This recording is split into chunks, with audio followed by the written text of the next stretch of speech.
Welcome to our deep dive into the history of New York State. Oh, yeah. Today, we're going to be dissecting a fascinating YouTube video you sent us. And Okay. I have to say, even I was surprised by some of the things it covers. Really? It goes way beyond your typical dates and battles history lesson. Yeah, you're absolutely right. This video really dives into the intricate web of people and events that shaped New York, Yeah. uncovering some truly fascinating details. That are often left out of the standard narrative. Exactly. So let's jump right in. Okay.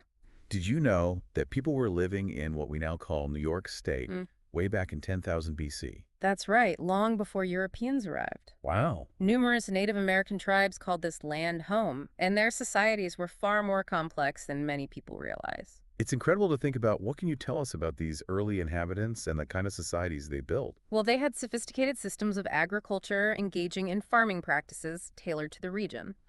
They also had established trade networks spanning vast distances, connecting different tribes, and facilitating the exchange of goods and ideas. So it wasn't just small, isolated groups scattered across the land. No. These were interconnected communities with thriving economies and cultural exchanges. Precisely, and perhaps one of the most fascinating examples of their political sophistication is the Iroquois Confederacy. Okay. This wasn't just a loose alliance of tribes. It was a highly structured system of governance with a complex constitution, Wow. known as the Great Law of Peace. A constitution in pre-colonial America. It is. That completely changes my perspective on Native American societies. It's remarkable, isn't it? Yeah. The Iroquois Confederacy even challenged European assumptions about Native Americans. Europeans arrived expecting to encounter scattered, easily dominated tribes. Right. But instead, they found a powerful political entity that forced them to negotiate on a nation-to-nation basis. That must have had a significant impact on early colonial strategies and interactions with Native Americans. Yeah, I'm already starting to see how this video is uncovering those hidden gems we talked about. absolutely. Now, even though Native Americans were well established in the region, European explorers eventually made their way to New York.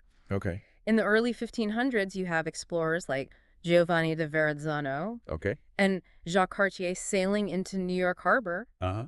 but for some reason they didn't stick around. It's wild to imagine, right? I don't- Sailing into this incredible harbor, seeing the potential of this land, and just leaving. Right. I can't help but wonder what was going through their minds. Yeah. What were they hoping to find, and why did they ultimately decide to move on?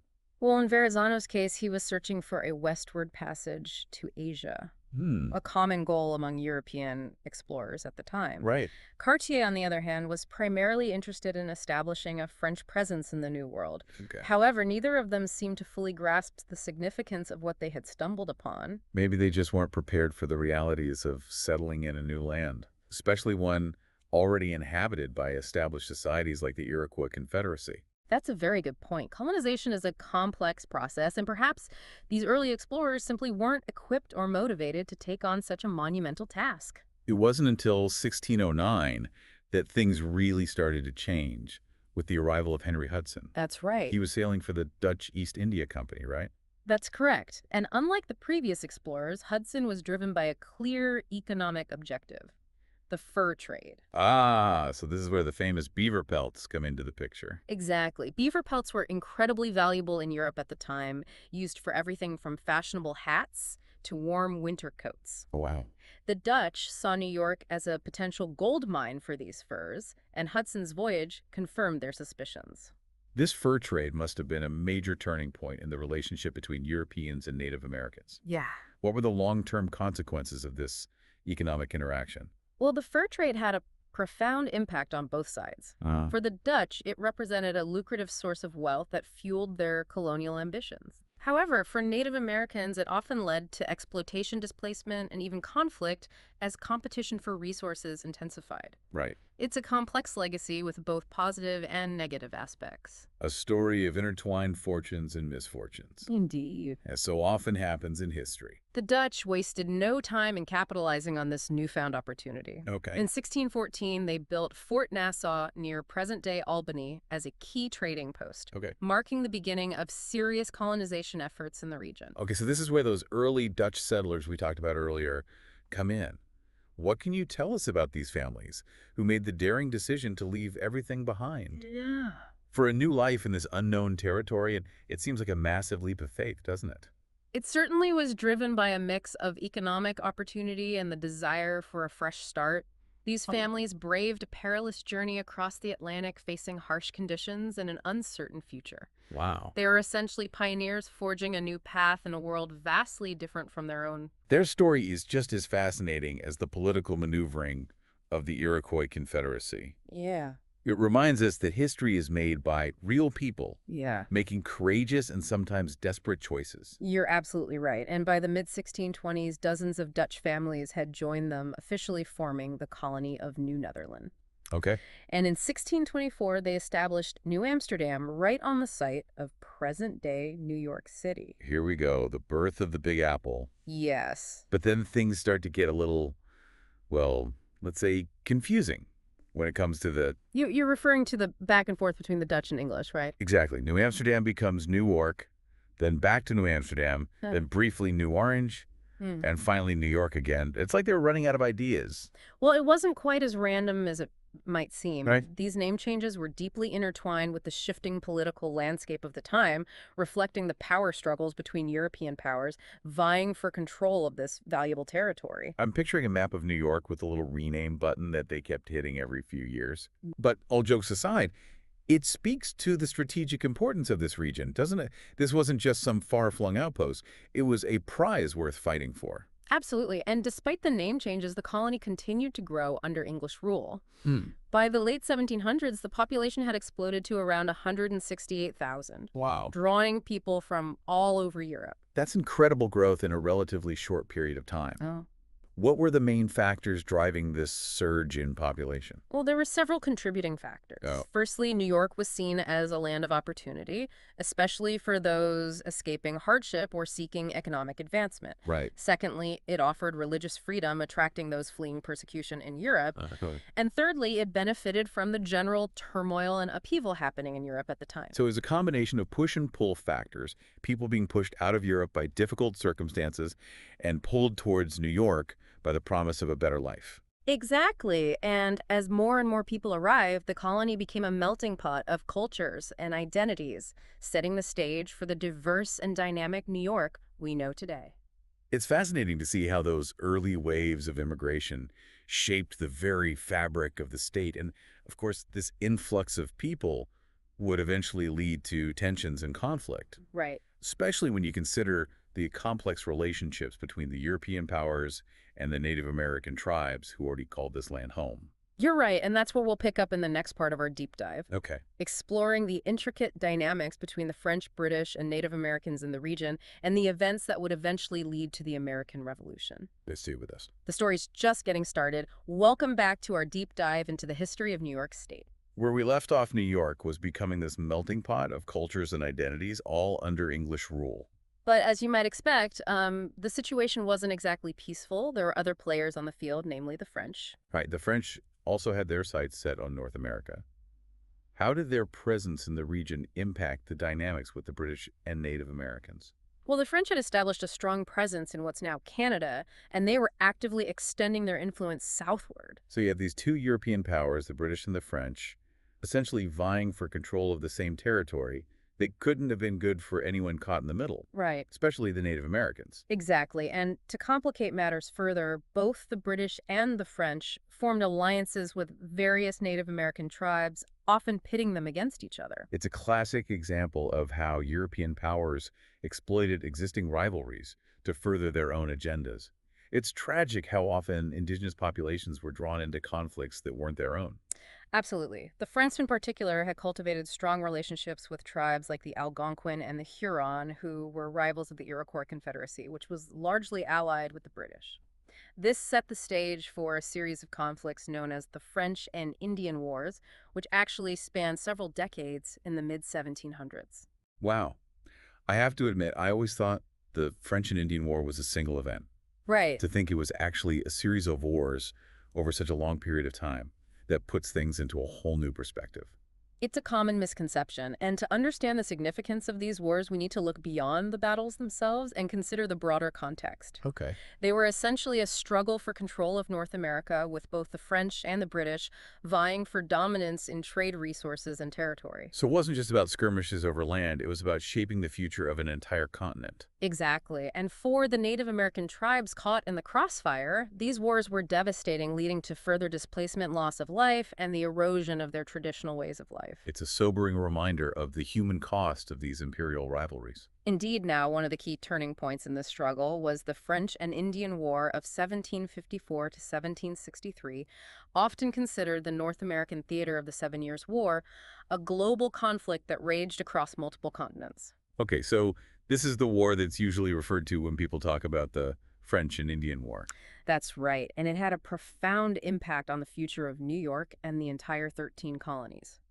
The British ultimately emerged victorious, gaining control of vast territories, including what's now Canada. A major victory for the British. But what were the long-term consequences of this victory? Did it ease tensions in the colonies, or did it actually set the stage for further conflict? That's a great question. While the British victory initially seemed like a triumph, it actually sowed the seeds of discontent among the colonists, paving the way for the American Revolution. Okay, I'm starting to see where this is going. So how did a British victory over the French end up fueling a rebellion against British rule? Well, the war had been incredibly costly for the British, and they were looking for ways to recoup their losses. They decided to impose a series of taxes on the colonies, believing that the colonists should help shoulder the burden of their defense. Ah, so this is where we get to those infamous taxes that sparked so much outrage among the colonists. Exactly. One of the most controversial of these taxes was the Stamp Act of 1765, which required colonists to pay a tax on all sorts of printed materials, including newspapers, legal documents, and even playing cards. Imagine having to pay a tax on every piece of paper you use. No wonder the colonists were furious. What was the British thinking? Well, from the British perspective, it seemed like a reasonable way to raise revenue. After all, they had just fought a war to protect the colonies, and they felt entitled to some compensation. Yeah. However, the colonists saw it as a direct attack on their rights and freedoms. It's like they completely underestimated the colonists' sense of independence and their growing resentment toward British interference in their affairs. It's almost as if they were deliberately provoking a rebellion. Perhaps not deliberately, but they certainly misjudged the situation. The colonists viewed the Stamp Act as a violation of their fundamental rights as British subjects, arguing that they should not be taxed without representation in Parliament. No taxation without representation. That became a rallying cry for the colonists, didn't it? Absolutely. It captured the essence of their grievances and fueled the growing movement for independence. And New York, being a major port city with a diverse and politically active population, became a hotbed of resistance. It's fascinating to think about how this seemingly small tax on paper goods could ignite such a firestorm of protest and ultimately lead to a revolution. It's a testament to the power of ideas and the unwavering pursuit of liberty. Indeed, the Stamp Act was just one of many grievances that the colonists had against the British Crown, but it served as a catalyst, bringing simmering tensions to a boil. And as the resistance movement gained momentum, New York emerged as a key battleground in the fight for independence. So the stage was set for the American Revolution, and New York was right at the center of it all. Exactly. And as we'll see in the next part of our deep dive, the revolution would transform New York not only physically as battles raged across its landscape, but also ideologically as its people embraced the ideals of liberty and self-governance. It sounds like we're about to enter a truly pivotal chapter in New York's history, one that would shape the destiny of the state and the nation as a whole. Stay with us as we delve into the heart of the American Revolution and explore New York's crucial role in the fight for independence. Welcome back to our deep dive into New York's history. We're now at the cusp of a defining moment, Yeah. not just for New York, but for the entire nation, the American Revolution. And as we discussed earlier, New York was already a hotbed of resistance against British rule. What role did the state play in the actual fighting of the war? New York became a pivotal battleground, Okay. with nearly a third of all Revolutionary War battles fought on its soil. General George Washington recognized the strategic importance of New York Right. and focused considerable resources on securing the state. So New York wasn't just ideologically important to the revolution. No. It was also geographically crucial. Precisely. Control of New York meant control of major waterways, trade routes, and access to resources. It's no surprise that both sides fought fiercely for dominance in the region. And what about the people of New York? How did they react to this conflict unfolding in their backyard? Hmm. Were they united in their support for independence, or were there divisions within the colony? That's a great question. While there was a strong sentiment for independence, particularly in New York City, Okay. there were also those who remained loyal to the crown, known as loyalists. Right. This created a complex and often dangerous situation with families and communities divided by their allegiances. So it wasn't a simple black and white situation. It was a time of internal conflict and difficult choices, with neighbors pitted against neighbors. Exactly. The revolution wasn't just a fight against an external enemy, it was also a struggle to define the very identity of New York and its people. And speaking of defining moments, I can't help but think about the British capture of New York City in 1776. That must have been a major blow to the revolutionary cause. It was a significant setback, no doubt. The British occupied New York City for the remainder of the war, using it as a base of operations. However, despite this loss, the spirit of resistance remained strong among New Yorkers. It's remarkable how resilient they were in the face of such adversity. To lose their largest city, yet still continue the fight that speaks volumes about their determination. Absolutely. And let's not forget that even though New York City fell to the British, the Continental Army, under Washington's leadership, continued to operate in other parts of the state, Right. engaging in strategic maneuvers and harassing the British forces whenever possible. They were basically playing a game of cat and mouse, Right. keeping the British on their toes and preventing them from gaining complete control of the region. Precisely. And it was during this time that New York played a crucial role in shaping the early government of the newly declared United States. Wait, so I thought Philadelphia was the first capital of the U.S. You're right, Philadelphia eventually became the capital, but for a brief period from 1789 to 1790, New York City held that honor. Oh, wow. It was here that George Washington was inaugurated as the first president of the United States. Wow. And the first Congress convened. So for a short but significant time, New York City was the center of the new nation, Yeah. the symbolic heart of the fledgling republic. That's incredible. It's a testament to the role that New York played in the Revolution and its emergence as a leader in the movement for independence. And speaking of shaping the nation, didn't New York play a significant role in the drafting of the U.S. Constitution? Absolutely. New York was one of the key states involved in the Constitutional Convention, Hmm. and its delegates played a crucial role in shaping the final document. Wow. I'm starting to see a pattern here. New York seems to be at the forefront of every major development in the early history of the United States. It's true. New York's influence during this period cannot be overstated. And it's not just the Constitution. Remember, the Bill of Rights, which guarantees fundamental rights and freedoms, Right. was also drafted within New York's borders. So many landmark events, so much history unfolding in this one state. It's mind-boggling. It's a testament to the dynamism and forward-thinking spirit that has always characterized New York. And that spirit continued to drive the state's evolution even after the revolution, didn't it? Hmm. What were some of the key developments that shaped New York in the years following independence? Well, as the nation moved into the 19th century, New York experienced a period of rapid growth and transformation, Doug?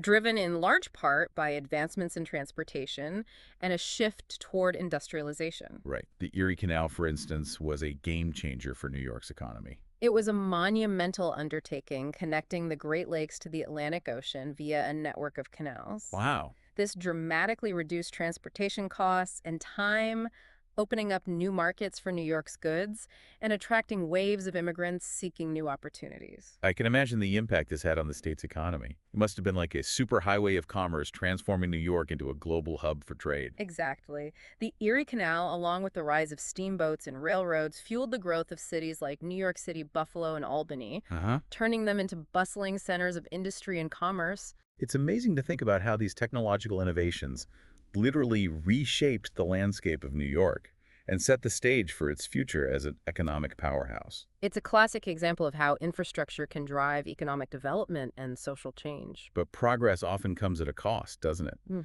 We talked earlier about the impact of the fur trade on Native American communities. Yeah. Did westward expansion and the growth of New York continue to displace indigenous populations? Unfortunately, yes. Hmm. As New York expanded westward, driven by the lure of land and resources, Right. many Native American tribes were forcibly removed from their ancestral lands and pushed onto reservations. This period witnessed a tragic loss of culture, land, and autonomy for these communities. It's a dark chapter in New York's history, one that we can't ignore as we celebrate the state's progress and achievements. Absolutely. It's crucial to acknowledge the injustices faced by Native Americans and recognize the lasting impact of these historical events. And speaking of confronting difficult aspects of the past, New York also played a significant role in the abolitionist movement, didn't it? Indeed, New York became a center of anti-slavery sentiment in the decades leading up to the Civil War, Okay. with figures like Frederick Douglass and Harriet Tubman working tirelessly to end the institution of slavery. So New York was a state of contradictions. On the one hand, you had the displacement of Native Americans and the legacy of the fur trade. Right. And on the other hand, you had this growing movement to abolish slavery and promote social justice. It's a reflection of the complex and often conflicting forces that have shaped American history as a whole. New York has always been a microcosm of these larger struggles, a place where progressive ideals clash with deeply rooted inequalities. And where individuals and movements rise to challenge those inequalities, striving to create a more just and equitable society. Exactly. And while the Civil War itself was fought primarily in the South, New York made significant contributions to the Union cause, supplying troops resources and moral support. It's interesting to note that despite its strong anti-slavery stance, New York was also the site of the infamous draft riots of 1863. That's right. These riots, sparked by opposition to the Union's military draft, Right. exposed deep-seated racial and class tensions in New York City. The rioters, largely composed of working-class Irish immigrants, targeted Black communities who they saw as competition for jobs and resources. It's a reminder that even in a state committed to abolition, prejudice and inequality persisted, revealing the complexities of social change and the long road towards achieving true equality. The draft riots serve as a stark reminder that progress is not always linear, and that even during times of great moral awakening, Yeah. deeply ingrained prejudices can erupt in violence and social unrest. It's a sobering lesson, Yeah. one that resonates even today as we continue to grapple with issues of racial justice and social equity. Indeed. Now, in the aftermath of the Civil War, New York continued to attract waves of immigrants, Right. further diversifying its population and solidifying its reputation as a melting pot of cultures. It's almost as if the state's history is defined by this constant influx of new people, new ideas, and new ways of life, creating a dynamic and ever-evolving social fabric. That's a great observation. And this influx of immigrants brought new challenges and opportunities shaping the city's economy, culture, and political landscape. From the bustling streets of New York City to the vast farmlands of upstate New York has always been a place of immense diversity and constant change. And that's precisely what makes its history so captivating. Yeah. It's a story of resilience, innovation, and the enduring pursuit of a better life. As we wrap up this deep dive, I'm struck by how much ground we've covered, from the ancient societies of Native Americans to the arrival of European explorers. Right. From the tumultuous years of the American Revolution to the transformative impact of industrialization and immigration. Yeah. We've witnessed the birth and evolution of an extraordinary state. It's been a whirlwind tour through time, but I hope it's given you a deeper appreciation for the richness and complexity of New York's history. I know I've learned a lot, and I'm particularly fascinated by the recurring theme of New York being at the forefront of change, whether it's leading the charge for independence, shaping the U.S. Constitution, or pioneering advancements in transportation and industry. New York has always been a place where the future is being written, where ideas are tested, and Right. where boundaries are pushed. What stood out to you most in this journey through New York's past? Was there a particular event, person, or idea that sparked your curiosity or challenged your assumptions? I think what resonated most with me was the realization that history is not just a collection of dates and facts, Right. but a tapestry woven from the lives of countless individuals, Yeah. each with their own stories, struggles, and triumphs. And New York, with its diverse and ever-changing population, embodies that human element of history perhaps more than any other state. That's a beautiful way to put it. And it reminds us that history is not a static thing. It's an ongoing conversation, a dialogue between the past, present, and future. Exactly. And as you continue to explore the history of New York, I encourage you to look beyond the headlines and delve into the lives of the people who shaped this remarkable state. Their stories are waiting to be discovered. I couldn't agree more. So as we conclude our deep dive into the history of New York State, we want to leave you with a final thought. Think about the countless individuals, both famous and unsung, Okay. who have contributed to the rich tapestry of New York's past. Explore their stories, their motivations, and their legacies. What can their experiences teach us about the challenges and opportunities that have shaped this extraordinary state? And remember, history is not just something we read about in textbooks. It's all around us in the streets we walk, Hmm. the buildings we inhabit, and the communities we call home. Keep exploring, keep questioning, and keep uncovering the hidden stories that make New York such a fascinating and dynamic place. Thank you for joining us on this incredible journey through time. Until next time, keep diving deep.